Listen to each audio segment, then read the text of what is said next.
Welcome back to Turn on the Game, the podcast where we talk sports from a regular, everyday guy's perspective, similar to as if you were at your local barbershop or bar. No punches are pulled, no F's are given. Just some guys letting you in on our respective opinions when it comes to sports and culture. We're live in Blacken Studios on this Thursday night. This is August the 9th, 2018. I'm here with two of my three other co-hosts. I got Chris J. What's up, everybody? Coach Junior. What up, what up? This is your boy Frog. And on the boards is Uncle Buck. So we're in the building. So tonight we're going to discuss some of the NFL preseason. We also can get into Baker Mayfield and his debut. We're going to talk the President of the United States. We want to get in on what's the deal with that dude. Some of his shenanigans. Yeah, we'll Can we say shenanigans? give our takes on Urban Meyer and why he still has a job. I told y'all he's going to have a job, man. Y'all don't believe me. It's kind of crazy. It's college football. It's ridiculous. Anyway. I'm trying to pull up this Cowboy game if y'all don't mind. So yeah, we'll get you for the culture with Chris J. We'll get you some Coach Junior's Corner. We'll get into a bunch of political nonsense today. But we will talk sports. This is Turn the Game, the podcast. We're going to take a pause for the calls. We'll be back with For the Culture with Chris J. Turn on. Oklahoma Humanities Brain Box podcast uses the humanities to take listeners on a deep dive into the issues affecting American society and culture. Join some of Oklahoma's most interesting and knowledgeable humanities scholars to explore how history, literature, ethics, philosophy, and other humanities fields inform our understanding of current events and the human experience. And to find the Brain Box podcast, simply search Brain Box Podcast on iTunes, Podbean, Google Play, and any other podcasting library. If you have any ideas or comments rattling around in your noggin, email us at brainbox@okhumanities.org. All right, and we're back, and this is Chris J., and this is what we like to call For the culture. For the culture, sorry. For the culture. So today, In the culture. we're going to talk about a little bit of POTUS. If you don't know who that is Mr. Donald Trump, also known as President of the United States. We're going to talk about some of his, some of the things he's been saying, derogatory comments towards African Americans that are doing positive things, and also some of the stuff that he doesn't respond to that are happening in other ethnicities that are actually targeted towards African Americans that he doesn't even respond to or say anything bad about. So I'm going to kick it off to Coach Junior here and let him begin the segment talking about POTUS.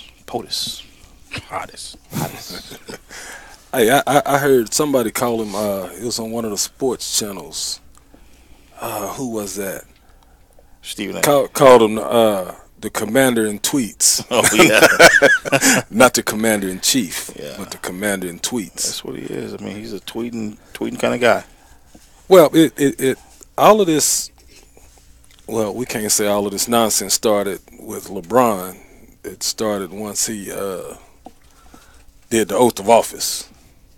Man, it's just nonsense how all minorities, he's wanting to pretty much down,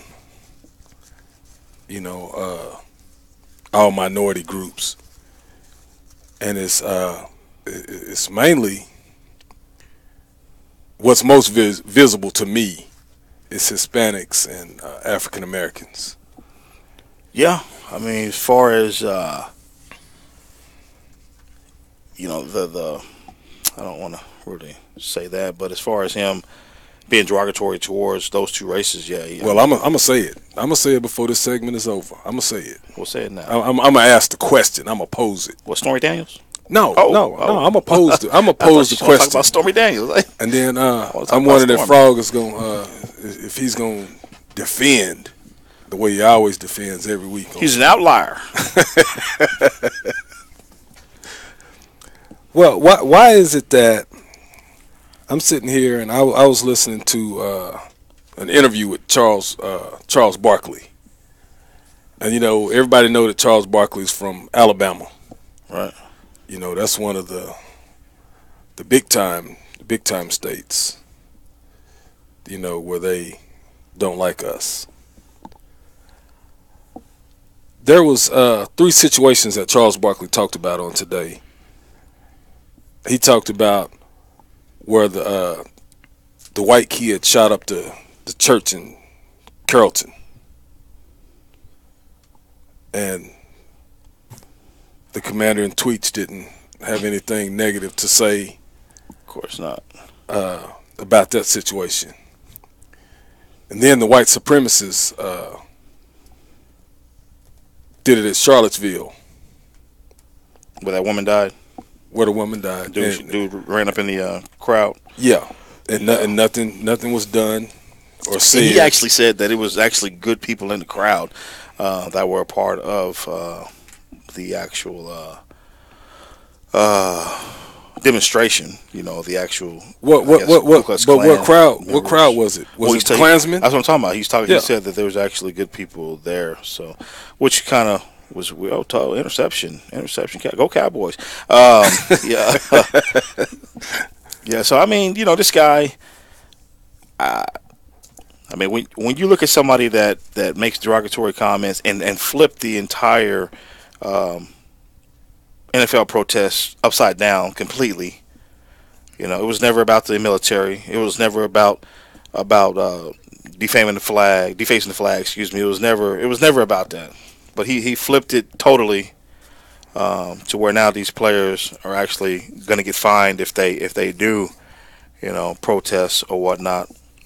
And I mean, and even this new LeBron James thing, this latest LeBron James thing, when you attack somebody that's doing positive things in the community, that just shows how ignorant you are. So, I mean, I have no, like LeBron James said, he'll never sit across from the table from him. I'm sure I never will. But you know how many times he's tweeted about Barack? How many? According to TheRoot.com, he's tweeted about Barack 2,672 times. Wow. This month? You know how many times he's tweeted about his wife? How many? 232 times. Wow. So he's that's crazy. And even after he criticized LeBron, then before the day was over, his wife tweeted something positive and said she would like to go and see what his guidelines were and to see what the school looks like because it looks extremely positive. She's been contradicting him all week. But check this out, though. This is how bad it is. He attacked the reporter. Yeah. That was doing the story. Yeah. Because he was an African American.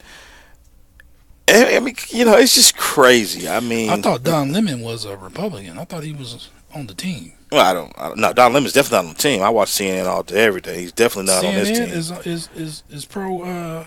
No, that's Fox News. Right? That's Fox News. Oh, okay. Fox News. I got it wrong? You got it wrong. I watch MSNBC. CNN is like they don't really care for him that much. Fox News loves him. But the facts still yet remain. You got the hiring and firing in the White House like it's the Apprentice. It's like it's the Apprentice. You're fired. Yeah. But what do y'all expect? Do you need a job? What did y'all expect when I say we, meaning the United States of America, voted a TV personality into the office? You gonna get a TV show? Well, you ain't gonna get no real politics. So let me ask this question though: how come his daughter, who made the statement, "This is the worst that I've seen it since I've been in the White House"?